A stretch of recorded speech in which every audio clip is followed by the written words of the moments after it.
Boycott at hindi po dadalo si VP Inday Sara Duterte, mga kababayan, sa impeachment sa Senado. Yan talaga ang inamin ni VP Inday Sara Duterte, mga kababayan, matapos siyang ipa-impeach ng mga buhaya. At ayon kay VP Inday, mga kababayan, na pwede naman daw hindi siya personally na dadalo doon sa impeachment sa Senado at ang mga pupunta lang ay ang kanyang mga abogado. Mas mabuti na rin daw iyon, mga kababayan, para hindi ma-intimidate itong mga judge na mga senatong. At mukhang hindi natitinag, mga kababayan, at walang pake itong si VP Sara Duterte. Na anya, kung ma-impeach ako, yan na ang katapusan ko. Goodbye. Kaya hindi po si VP Sara Duterte ang talo dito, mga kababayan, kundi ang sambayan ng Pilipino. Panoorin niyo po, ha? If I get impeached, then that is my end. Gumastos at magwaldas ng pera ng gobyerno para Correct. impeach ang Vice President. Magkano daw yung inangal ng mga buhaya, mga kababayan, na confidential fund ni VP Sara? 125 million. Tapos, magkano ginastos para ma-impeach si Sara Duterte? Pambayad doon sa mga krokodilos, mga kababayan, na pumirma. 215, tapos may humabol pa na 25, mga kababayan.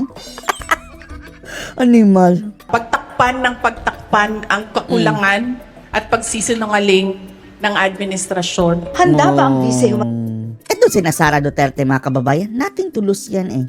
Kung ma-impeach siya, hindi na siya makakatakbo, mga kababayan. Kahit anong mga posisyon, kahit by mayor, congressman, o kahit konsihal.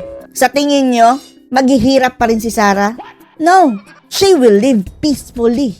Which is, yan naman talaga ang gusto ni Sara Duterte, mga kababayan. Personally, ha, sa tingin natin personally, yan ang kanyang gusto sa kanyang buhay.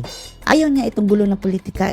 Kaso nga lang, mga kababayan, may obligasyon siya dahil ipinanganak siyang Duterte. Na anak siya ni dating Pangulong Digong, na right from the start, mga kababayan, kahit nung ama pa ni dating Pangulong Duterte, ay parang tinadhana na talaga silang maglingkod para sa bayan. Pero kung eto, ipapa-impeach si Sara Duterte ng walang dahilan, mga kababayan, dahil gusto lang ipa-disqualify sa 2028. Dahil yan naman ang gusto ni Tambalostos, diba? Yan ang pinagagawa niya. Sa Tacloban, diba? Lahat ng kalaban ni Tambalostos pinadisqualify niya. Eto rin ang gagawin niya, mga kababayan, sa 2028. Lahat ng kalaban niya ipapa-disqualify niya at inuna na niya ang pinakamalakas niyang kalaban na si Sara. O sino ang talo dito? Ang sambayan ng Pilipino, mga kababayan. Kaya nananawagan po tayo ng support kay VP Sara. Ipagtanggol po natin, mga kababayan. Ang sabi nga ni Sara no need na lumabas sa kalsada kung hindi kaya. Pero ang magagawa lang natin, mga kababayan, ipahayag natin ang ating saloobin sa social media. Kuyugin natin ng kuyugin, mga kababayan, ang mga buhayang iyan. Di bali nang matiklo ang ating mga pages. Matiklo man nila yung mga influencers, mga kababayan. Ang importante, individually, hindi nila lahat magugorgor ang lahat ng mga Duterte supporters. Otherwise, sila na lang ang maiiwan. Yung mga bangag dyan. Gagawa na lang tayo ng bagong social media. para sa impeachment court kung sakali? Kung pwede namang hindi, and I understand, pwede naman. Pwedeng hindi pumunta. Boycott si Sara. Hindi na. Oo. Kasi baka ma-intimidate lang sila lahat sa presence ko doon. Matutunaw silang parang yellow.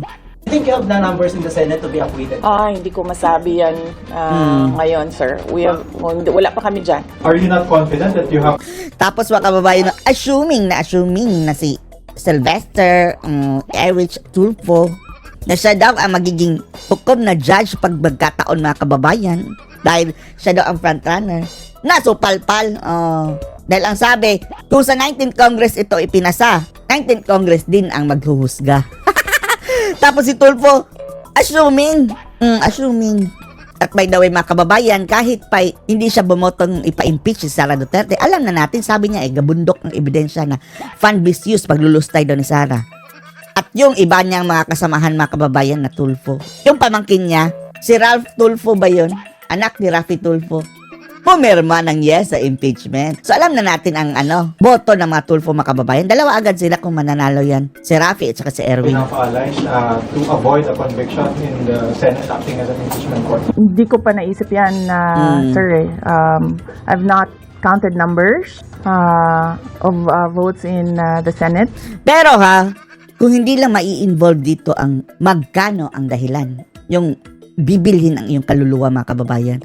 Kung hindi lang gagapangin ng mga animal, yung mga senatong ngayon, ay malabong mai-impeach si Sara basing on the current setup kung talagang affiliation itong ating pagbabasihan. So we are not there yet. We are still, the legal team is still in the preparation of the defense and what we will do moving forward. Pinakamataas na parusang pwedeng ipataw ng impeachment court ay ang pagkakatanggal sa pwesto.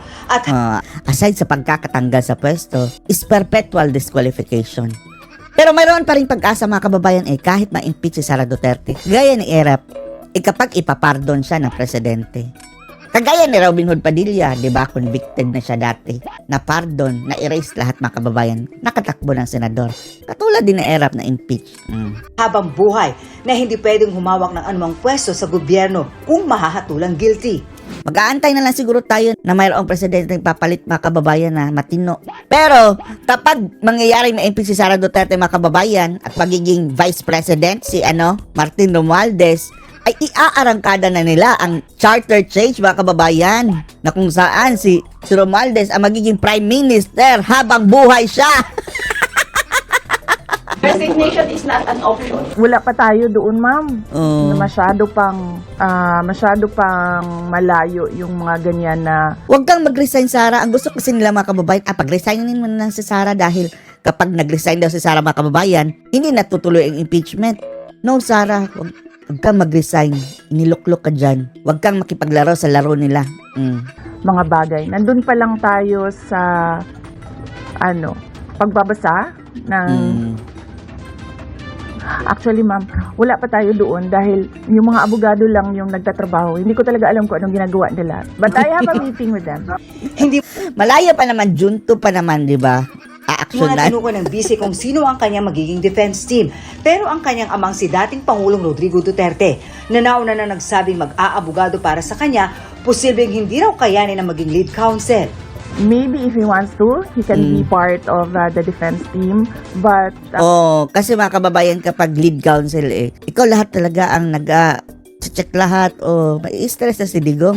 Member lang siya ng council. Pero hindi talaga yung head.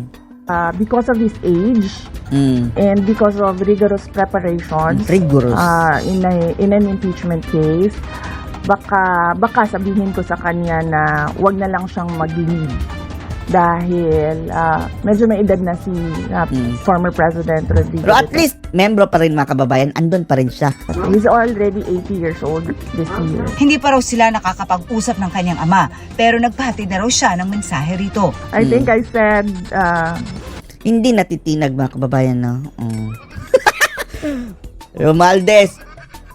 everything will be all right. Everything. Yan nata ang sinabi ko. His reply was a song. Anong song? MacArthur's Park. MacArthur's Park. Ano yun? So, nagpadala siya ng video na kumakanta siya. Sige. Pag nakita mo, kausap mo lang, sabihin mo na MacArthur's Park. memorize yung MacArthur's Park. 250 Ano yung MacArthur's Park? na kongresista ang nag-endorso sa impeachment complaints, kaya diretso na itong na-transmit sa Senado. Tapos may humabol pa na 25 mga kababayan. Anong masasabi niya dito mga kababayan na hindi nagpapatinag si Sara at magbo-boycott pa at hindi dadalo sa impeachment? Ang kanyang mga abogado lang ang dadalo. Anong masasabi niya dito? Post your comments below.